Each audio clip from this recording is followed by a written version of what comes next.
Good evening बच्चों, सब लोग ऑनलाइन आ जाएं, उसके बाद क्लास स्टार्ट करते हैं। ठीक है, स्टिल अभी क्योंकि मैंने कल बोला था कि 5:05 या 5:10 तक क्लास स्टार्ट करेंगे, तो let us wait for others. जैसे ही सब लोग आते हैं फिर क्लास स्टार्ट करते हैं, right? 1 or 2 minutes। You people must be excited कि आज सर कौन से 10 पॉइंट ऐसे देने जा रहे हैं जो चैप्टर 1 के हैं और उसके बाहर से सवाल नहीं आएगा, है ना बच्चों? लालच बुरी बला है, लालच में मत पड़ा करिए। लालच में आकर के ही तो आप लोग क्लास करने एकदम टाइम पर बिल्कुल बैठे हुए हैं। ये अल्फिया खान 9C की आईडी से कौन बच्चा है? जरा अपना नाम बता दीजिए बेटा। अल्फिया खान 9C की आईडी से कौन बच्चा है? अपना नाम बता दीजिए मुझे।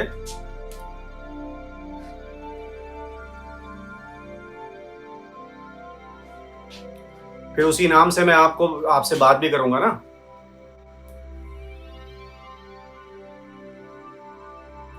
So we'll wait for a couple of minutes, then we'll start the class. Okay. All right, Insha. We have so many Insha. Insha Samad, Insha Qureshi, Insha Khan. Which Insha is this?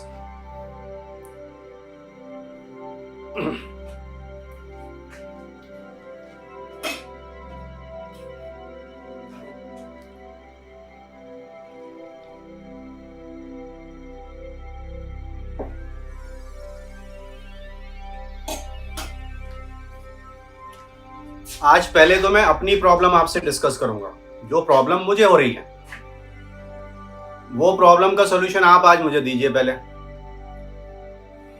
ठीक है, सारे बच्चे, श्वेता, वर्णिका, जितने भी बच्चे हैं, उस problem का सॉल्यूशन पहले आप मुझे दीजिए, उसके बाद मैं अपनी बात बोलूंगा। Are you there Dhruv?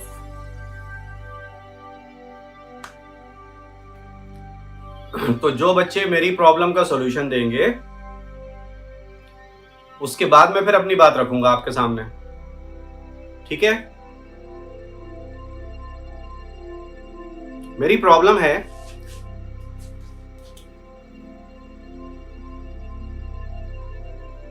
Common.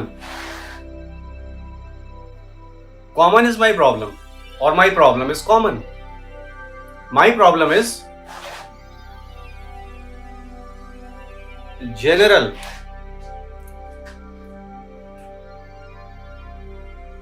Which of the two sentences is correct? My problem is common, my problem is general.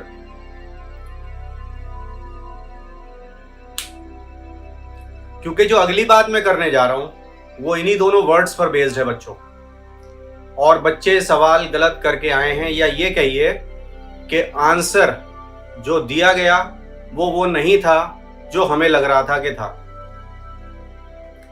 ठीक है ना? तो ये क्वेश्चन बहुत परेशान करता है हमें बच्चों। क्वेश्चन में ना थिसैरस की बात को गलत कर दिया।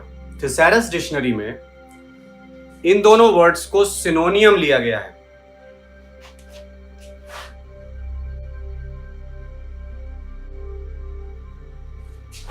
लेकिन बहुत सारी जगहों पर कहीं हम अगर कॉमन यूज कर सकते हैं तो जनरल यूज नहीं कर सकते। अब जैसे कि अगर हम ये बात करें कि कार एक्सीडेंट में लोग मर जाते हैं तो क्या बोलेंगे? Generally people die in car accidents और people commonly die in car accidents. तो यूसेज में आकर के जनरल बन जाता है एक ब्रॉड टर्म।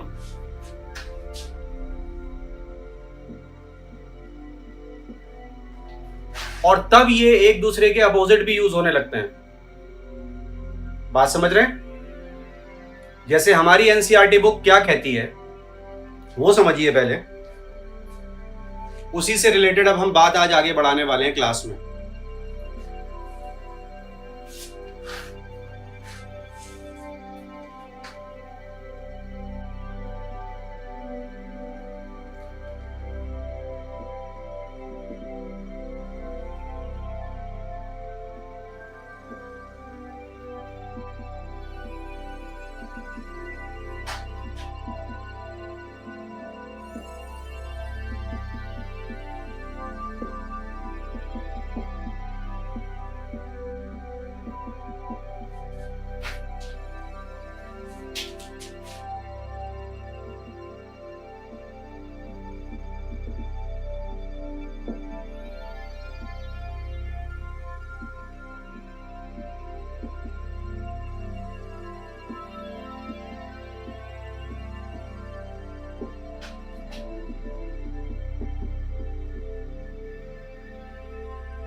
तो जो आज के 10 पॉइंट डिस्कस होने हैं वो इसी डिस्कशन से आने हैं जो मैं अब आपको बता रहा हूं।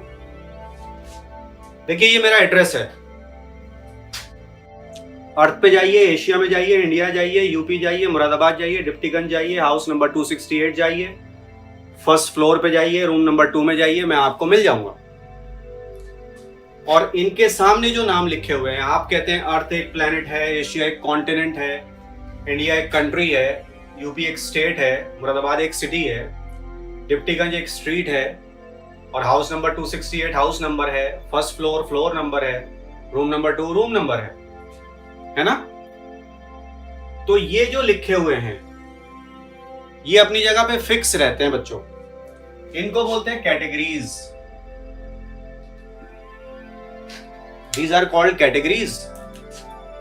ये कभी नहीं बदलती, क्योंकि अगर आपसे कोई पूछेगा कि अर्थ क्या है तो आप कहते हैं प्लैनेट है, तो मैं कहूंगा अर्थ ही एक प्लैनेट है, तो आप कहते नहीं अर्थ नहीं है, बहुत सारे प्लैनेट हैं, जुपिटर है, सैटर्न है, मरकरी है, वीनस है, मार्स है। तो आप बोलिए कि अर्थ एक नाम है जिसकी कैटेगरी प्लैनेट है। तो किसी भी कैटेगरी के सामने आने वाले जो नाम होते हैं उनको बोलते हैं taxa. Singular taxon. Taxonomic group of any rank. Taxonomic group of any rank, ये वो डेफिनेशन है जो आज तक सबसे ज्यादा आई है। What is a taxon? Taxon is a taxonomic group of any rank.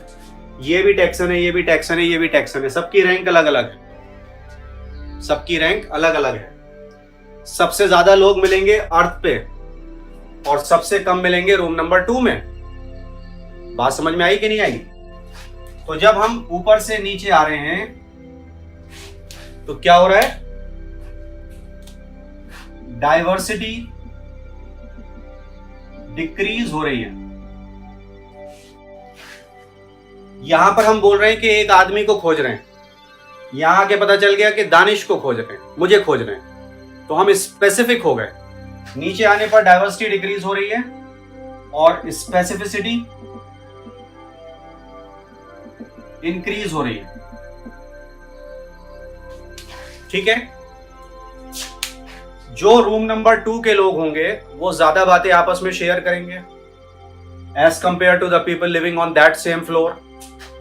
मान लीजिए फर्स्ट फ्लोर पे 2 कमरे हैं, एक में मम्मी पापा रहते हैं, एक में भाई बहन रहते हैं, तो भाई बहन आपस में ज्यादा बातें शेयर करते हैं मम्मी पापा के कंपैरिजन में, और पूरी फैमिली ज्यादा बातें शेयर करती है। सपोज ग्राउंड फ्लोर पर चाचा चाची रहते हैं तो उनसे हम शेयर नहीं करते बहुत सी बातें। जितनी बातें पूरी फैमिली में शेयर होती हैं उतनी मोहल्ले में शेयर नहीं होती, जितनी मोहल्ले में शेयर होती हैं उतनी शहर में शेयर नहीं होती। तो नीचे आने पर कॉमन कैरेक्टर्स की शेयरिंग बढ़ती चली जाती है। इसी को बोलते हैं स्पेसिफिसिटी इंक्रीजेस और sharing of common characters increases. ये बात अच्छी तरीके से समझ लीजिए। कॉमन का मतलब है स्पेसिफिक।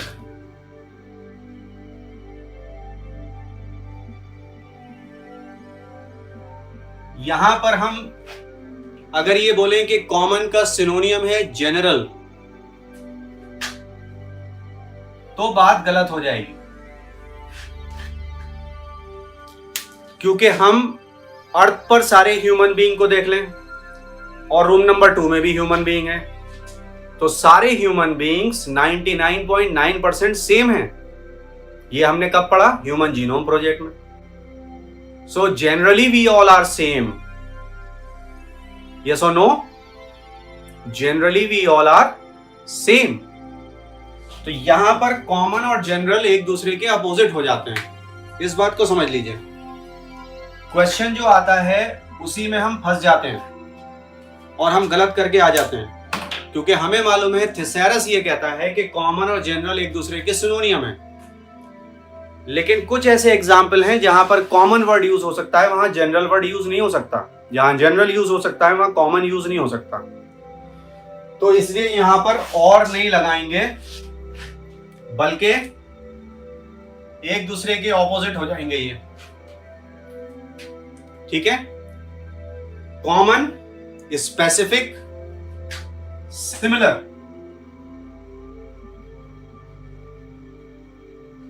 ये सब एक ही हैं। सिमिलर, कॉमन, स्पेसिफिक, ये सब एक हैं और तीनों जनरल के अपोजिट हैं। तीनों जनरल के अपोजिट हैं। अगर हम कैरेक्टर्स कंपैरिजन की बात करते हैं तो उस केस में, फिर से बोलूंगा मैं, थिसैरस में, आप गूगल सर्च कर लीजिएगा, थिसैरस में दोनों वर्ड को सिनोनियम बताया गया। लेकिन जब आप ब्रॉड कॉन्टेक्स्ट में जाते हैं और ज्यादा पढ़ाई करते हैं, I can send you that reference, मैं आपको वो रेफरेंस दे सकता हूं जहां पर इतने सारे एग्जाम्पल हैं जो बताया जा रहा है कि देखिए यहाँ कॉमन यूज हो सकता है, जनरल यूज नहीं हो सकता, यहाँ जनरल यूज हो सकता है, कॉमन यूज नहीं हो सकता।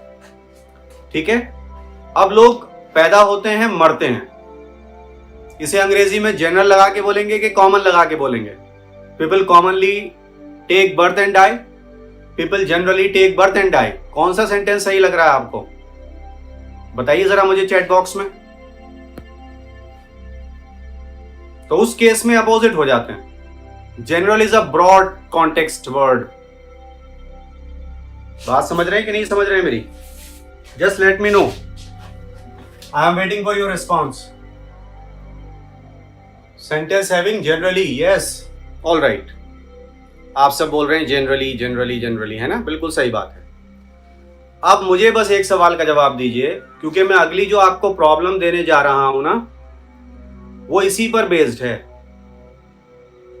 कि क्या हम इस वर्ड के डेप्थ में जाएं या बेसिक लेवल पर बात करें। बस मुझे इतना बताइए कि कुछ जगहों पर इंग्लिश में यूसेज में दोनों वर्ड, मैंने अभी तक नहीं बोला एक दूसरे के एंटोनियम है, मैंने नहीं बोला।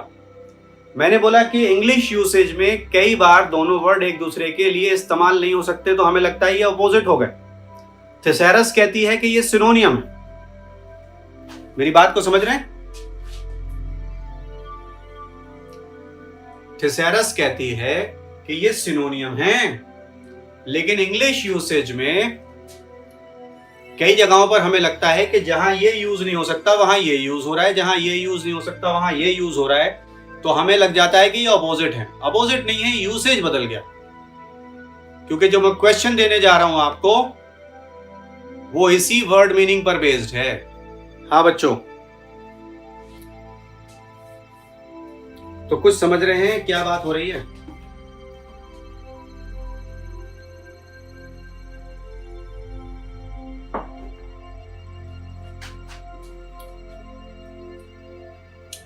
अगर हम इसी एग्जाम्पल को अब अपने टॉपिक में कन्वर्ट कर लें,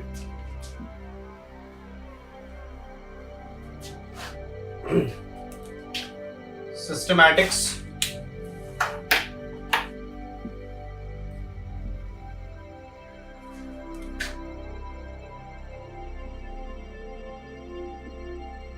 is equal to taxonomy plus phylogeny. Taxonomy is science of characterization, identification, classification and nomenclature or naming.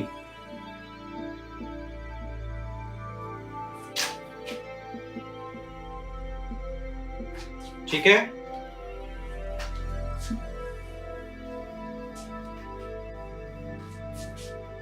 Phylogeny is a study of evolutionary relationship or evolutionary pattern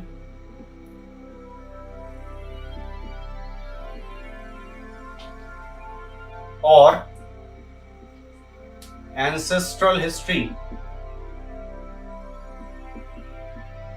तो आप बोलेंगे, आप कभी ये मत बोलिएगा कि टेक्सोनॉमी इज और systematics is taxonomy plus phylogeny. आपको कभी ये नहीं बोलना है। You don't have to say that systematics is taxonomy plus phylogeny. आपको बोलना है systematics is science of characterization, identification, classification and naming based on evolutionary pattern, based on ancestral history.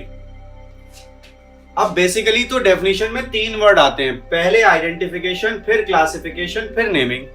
3 ही है बस, और ये तीनों काम हम कैरेक्टर्स की बेसिस पर करते हैं। तो बुक ने कैरेक्टराइजेशन को ऐड कर दिया, एनसीईआरटी ने।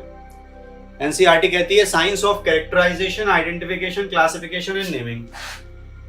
इसकी सीक्वेंस याद कर लीजिए।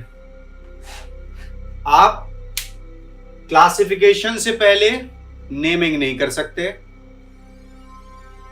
और आप आइडेंटिफिकेशन से पहले क्लासिफिकेशन नहीं कर सकते। ठीक है,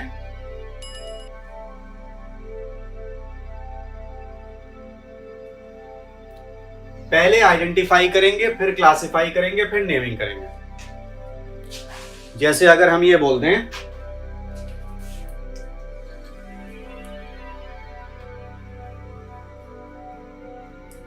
कि ये जो मेरे हाथ में है बच्चों, ये सब क्या है? ये सब राइटिंग ऑब्जेक्ट्स हैं, इनसे लिखने का काम लिया जाता है। लेकिन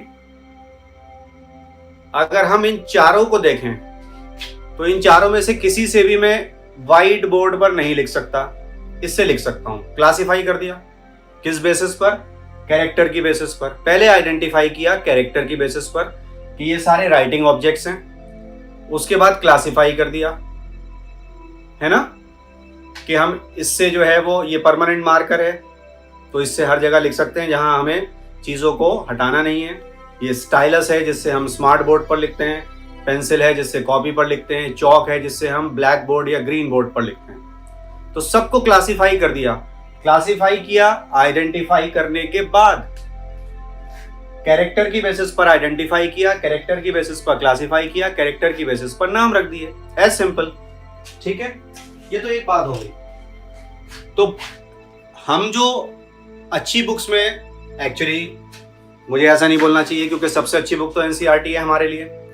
हायर क्लासेस की बुक्स में हमेशा बोला जाता है identification, classification and naming on the basis of characters, और एनसीईआरटी कह रही है science of characterization, identification, classification and naming. पहले कैरेक्टर पढ़ लीजिए, उसी से आइडेंटिफाई करिए, उसी से क्लासिफाई करिए, उसी से नेमिंग। तो ऑप्शन में टेक्सोनॉमी की डेफिनेशन में चारों हो सकते हैं, चारों ही लगाने हैं, ध्यान रखिएगा। ठीक है ना। सिस्टमैटिक्स में क्या करते हैं? कैरेक्टर की बेसिस पर हम आइडेंटिफाई, क्लासिफाई, नेमिंग करेंगे, और साथ में पहले उनको पढ़ेंगे जो प्रिमिटिव हैं, और बाद में उनको पढ़ेंगे जो एडवांस है। हर अच्छी बुक में, इंक्लूडिंग एनसीईआरटी बुक, आप कोई भी किंगडम उठा करके देख लीजिए, प्लांट किंगडम ले लीजिए, तो पहले एल्गी पढ़ाए, फिर ब्रायोफाइट, फिर टेरिडोफाइट, फिर जिम्नोस्पर्म, फिर एंजियोस्पर्म। एनिमल किंगडम में porifera, coelenterata, ctenophora, platyhelminthes, aschelminthes, annelida, arthropoda, echinodermata, chordata, ऐसे करके एडवांस की तरफ गए। सो दिस हैपेंस, प्रिमिटिव से एडवांस की तरफ ही हमें पढ़ाई करनी होती है। ठीक है ना। तो जब हम पहचान कर लेंगे कि ये लिविंग बीइंग है, तो अब हम उनको क्लासिफाई करेंगे। यस और नो। यहां पर एक और चीज बहुत इंपॉर्टेंट आ जाती है, डाइवर्सिटी ऑफ लिविंग वर्ल्ड, और diversity in living world chapter का नाम, यूनिट का नाम। तो डाइवर्सिटी किसकी? डाइवर्सिटी ऑफ लिविंग बीइंग्स, जिसको हम बोलते हैं बायोडाइवर्सिटी। मैं इस बात पर लौट करके आऊंगा बाद में, पहले तो अपनी बात समझ लेते हैं। Diversity in living world, biodiversity, ये चैप्टर नंबर 15 है क्लास 12 का। और बायोडाइवर्सिटी में हम क्या बात बोलते हैं? Types of organisms and not the number of organisms.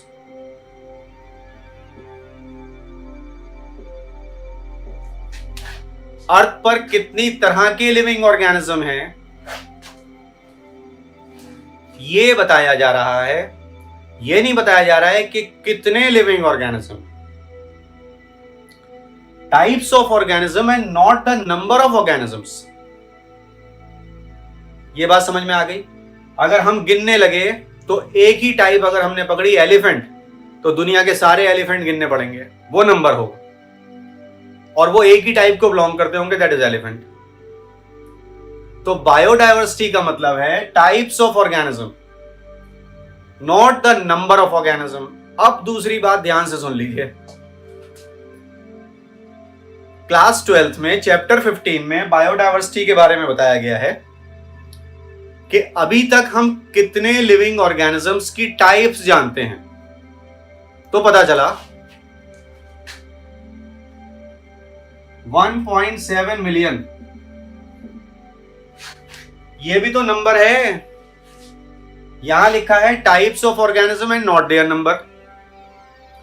In types का भी तो नंबर बताना पड़ेगा।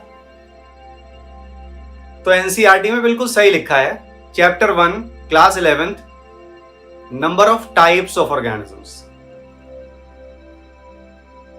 नहीं समझे बात? दुनिया में कितने टीचर्स हैं, कोई गिनती है? नहीं। अगर ये पूछे कितने टाइप के टीचर हैं, तो सब्जेक्ट वाइज बता देंगे कि भाई 25 सब्जेक्ट होते हैं तो 25 तरह के टीचर होंगे। तो वो 25 नंबर किसका हुआ? टाइप का। दुनिया के टीचर्स की गिनती नहीं हो रही है, कितनी तरह के टीचर हैं उनकी गिनती हो रही है।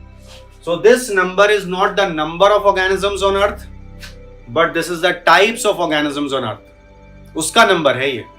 इसका भी तो नंबर बताना पड़ेगा, कितनी तरह के खाने बनते हैं घर में, कितने खाने बनते हैं ये क्या पता, कितनी तरह के बनते हैं ये पता है कि भाई बहुत सारी तरह की मम्मी बनाती हैं, 25-30 वैरायटी बनानी आती है, तो वो नंबर फौरन बता दिया 25-30।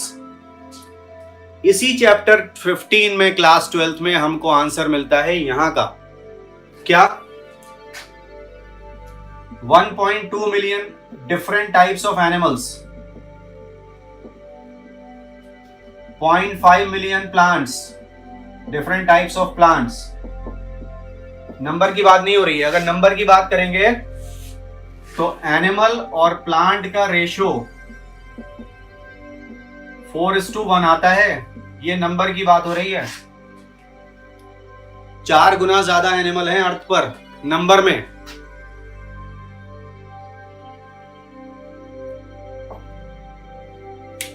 और टाइप्स में तो जस्ट डबल के थोड़े से ज्यादा हैं। नंबर में 4 गुना है, टाइप्स में डबल के थोड़े से ज्यादा हैं। और इस 1.2 मिलियन में 0.7 मिलियन इंसेक्ट्स की टाइप है। हर वो एनिमल इंसेक्ट है जिसके पास चलने के लिए 6 टांगे हैं, 3 पेयर्स ऑफ वॉकिंग लेग्स, वो इंसेक्ट है। तो फिर ये पूछा जाता है कि क्या एनिमल्स और प्लांट ही लिविंग ऑर्गेनिज्म है? मोनेरा कहां गया, प्रोटिस्टा कहां गया, फंजाई कहां गया, माइक्रोब्स कहां गए? तो फिर हमें आंसर मिलता है क्लास 12th चैप्टर 15 के माइक्रोब्स को बायोडायवर्सिटी काउंट में इंक्लूड नहीं कर पाए।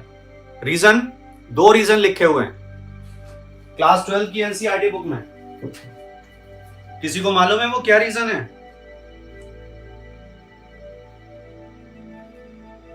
Can anybody tell me why microbes are not included in biodiversity count? Page number 260 पर आंसर है बच्चों। हमारे जो कन्वेंशनल टेक्सोनॉमिक मेथड्स हैं वो माइक्रोब्स को आइडेंटिफाई करने के लिए सुइटेबल नहीं है। और दूसरा रीजन है कि बहुत सारे microbes they are not culturable in lab. Yes, lab में कल्चर नहीं हो पाते बहुत सारे माइक्रोब। कल्चर नहीं होंगे तो स्टडी कैसे होगी उनकी? So why microbes are not included in biodiversity count has a simple answer. हमारे पुराने तरीके हो गए हैं, वो इनके लिए काफी नहीं है। Conventional taxonomic methods are not suitable for classification of microbes to study their diversity and many of them are simply not culturable in lab. तो देखिए कहां से कहां रेफरेंस मिल रहा है। चैप्टर नंबर 1 ऑफ क्लास 11 का आंसर हमको चैप्टर नंबर 15 ऑफ क्लास 12 से मिल रहा है, पेज 260 से। ठीक है, तो अब हम जब क्लासिफिकेशन करने पर आते हैं तो हमको 7 कैटेगरीज दी जाती हैं बच्चों। we get 7 categories. Let us see them. Have you written this?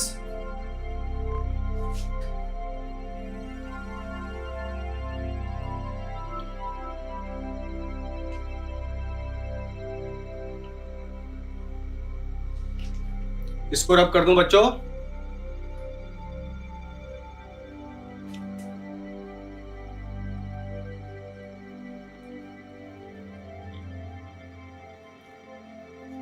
Okay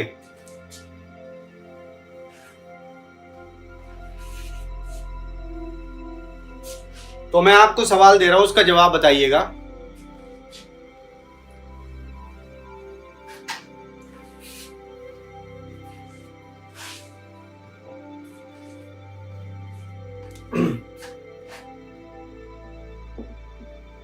kingdom, division for plants, phylum for animals, class, order, family, genus and species. ये है बच्चों 7 टेक्सोनॉमिक कैटेगरीज और इनको रैंक वाइज अरेंज किया है। इसको बोलते हैं टेक्सोनॉमिक हायरार्की। सबसे ज्यादा लोग मिलेंगे किंगडम में, सबसे कम लोग मिलेंगे स्पीशीज में। तो ऊपर से नीचे आने पर डाइवर्सिटी डिक्रीज होगी, स्पेसिफिसिटी इंक्रीज होगी। यस और नो? कॉमन कैरेक्टर्स की शेयरिंग बढ़ना। स्पेसिफिसिटी इंक्रीज होने का मतलब शेयरिंग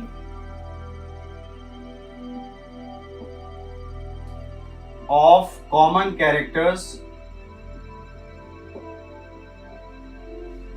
और सिमिलैरिटीज इंक्रीजेस। ठीक है ना? ये हमारी बुक में भी लिखा हुआ है, एनसीईआरटी में।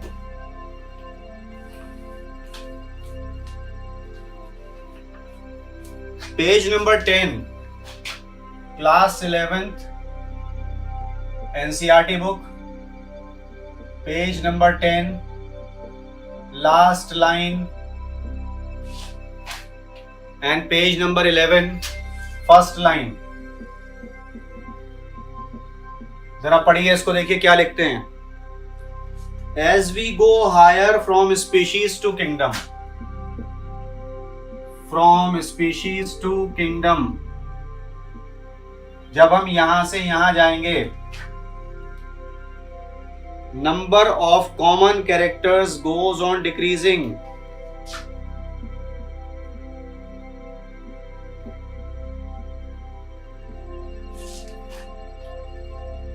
Lower the taxa,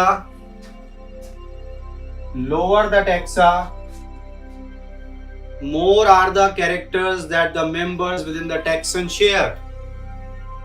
बिल्कुल सही बात है।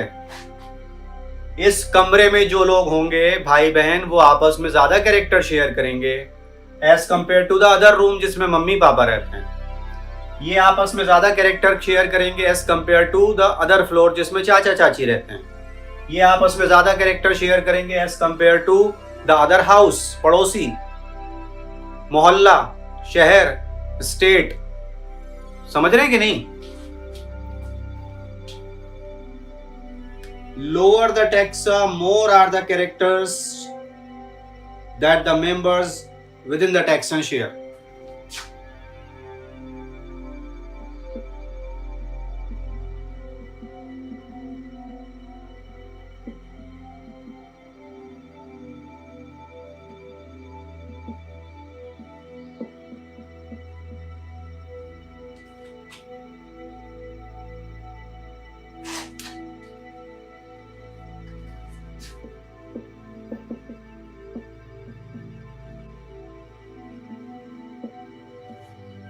ये हमको पढ़ते वक्त तो सब बातें बहुत अच्छे से समझ में आ जाती हैं। अब सवाल आ गया, सवाल भी देख लें साहब। चलिए, आज की जितनी बातें आपसे हुई हैं उसकी बेसिस पर मुझे बताइए कि आपको आंसर क्या लगता है। आप सब लोग आंसर दे रहे हैं species, and your answer is right. कहीं ऐसा तो नहीं है कि ये क्वेश्चन आप सबको रटा हुआ है। लेस जनरल, क्या लेस जनरल का मतलब लेस कॉमन हुआ? ये बताइए मुझे, क्या लेस जनरल का मतलब लेस कॉमन हुआ?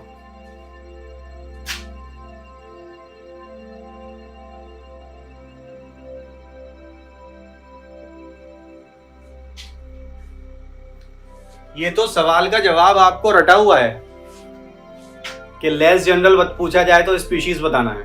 रट लिया आपने, समझ के बता दिए मुझे। अगर दोनों में से लेस को हटा दें तो जनरल और कॉमन तो इक्वल हो गए। थिसैरस कह रहा है दोनों एक दूसरे के सिनोनियम है भाई। लेस को हटा दिया। Less general means more specific. Okay,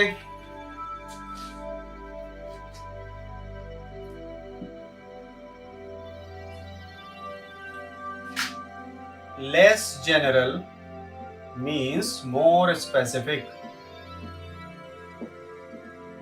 मैं वही तो पूछना चाह रहा हूं कि थिसैरस में जनरल कॉमन का सिनोनियम है। इस हिसाब से क्या हो गया? इस हिसाब से तो फिर फैमिली होनी चाहिए ना।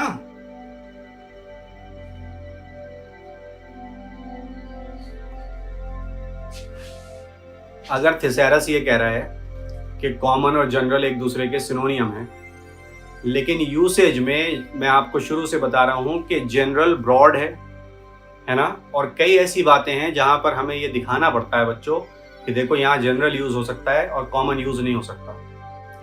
उस कॉन्टेक्स्ट में, उस यूसेज में जनरल और कॉमन एक दूसरे के अपोजिट फॉर्म में यूज हो जाते हैं। ठीक है, तो आपको इस सवाल को बताने के लिए इसको दूसरी तरह से भी पूछ सकते हैं, मोर जनरल, तो आपको लेस स्पेसिफिक बोलना पड़ेगा। आपको इस यूसेज के हिसाब से ये बात याद रखनी होगी। आंसर आपका सही हो गया कि जनरली सब ह्यूमन हैं, लेकिन कौन से हिंदुस्तानी हैं, कौन से अमेरिकन हैं, कौन से अंग्रेज हैं, कौन से पाकिस्तानी हैं, ये सब नीचे आके पता चले, तब हम स्पेसिफिक होंगे। Generally all are human being, yes और नो। अब मुरादाबादी तो मुरादाबादी को पहचान लेगा, यूपी वाला यूपी वाले को पहचान लेगा, पंजाबी पंजाबी को पहचान लेगा, हाँ या ना? तो ऊपर जाने पर क्या हम ये कह सकते हैं कि जनरल कैरेक्टर्स बढ़ते हैं? क्या हम ये कह सकते हैं कि ऊपर जाने पर जनरल कैरेक्टर्स बढ़ लें?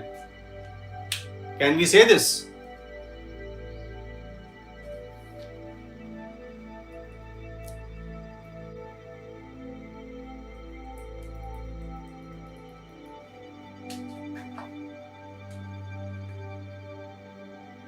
बताएं मुझको।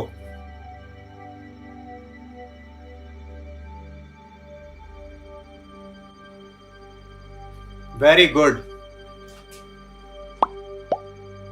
तो इस यूसेज में जनरल और common, can I say that in this usage when we are talking about the diversity and specificity of living organism, in this context, in this usage, can we use general as opposite to common? Tell me. मैंने इसी बात से शुरुआत करी थी class की कि आप लोग मेरी हेल्प करिए। टेक्सोनॉमी के कॉन्टेक्स्ट में क्या हम जनरल और कॉमन को एक दूसरे के अपोजिट फॉर्म में यूज कर सकते हैं?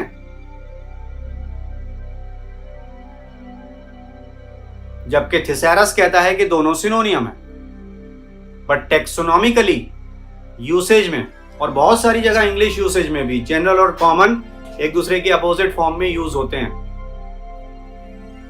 So I hope all of you are clear about this concept, है ना? राइट। तो अब आपके लिए टारगेट ये है बच्चों, देखिए मैंने आपको बोला था कि आपको लंबा सा टारगेट दे दिया जाता है तो आप उसे बहुत कम टाइम में कंप्लीट कर लेते हैं, है ना? Right. So I am giving you a particular target. Actually मैं आपको कल एक बहुत बढ़िया गिफ्ट देने वाला हूं।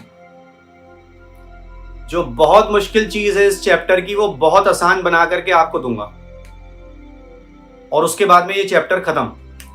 बस आपको ये करना है पेज नंबर 11 जहां आर्टिकल 1.4 शुरू हो रहा है उससे पहले तक का, राइट फ्रॉम पेज नंबर 1 आप सब कुछ रीड कर लीजिएगा एक बार बस।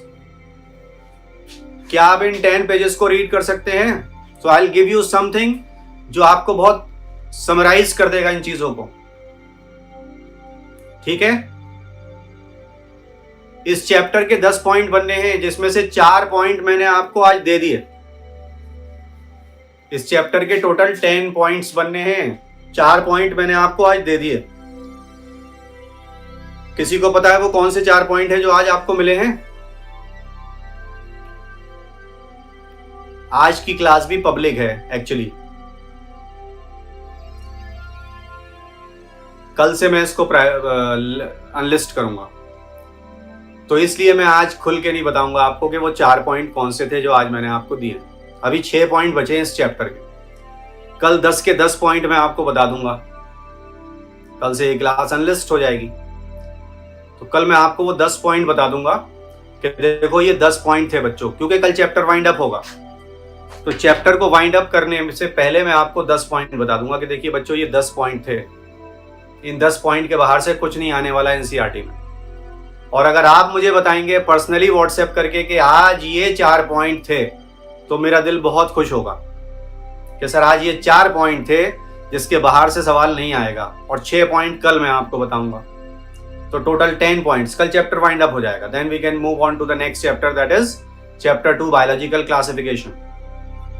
अब देखा आपने कि biodiversity chapter 11 class, chapter 1 class 11 and chapter 15 class 12। Reference मिल रहा है कि नहीं, सवाल जवाब मिल रहे हैं कि नहीं? ऐसे ही बस पढ़ाई करनी है, ठीक है? See you in the next class tomorrow then.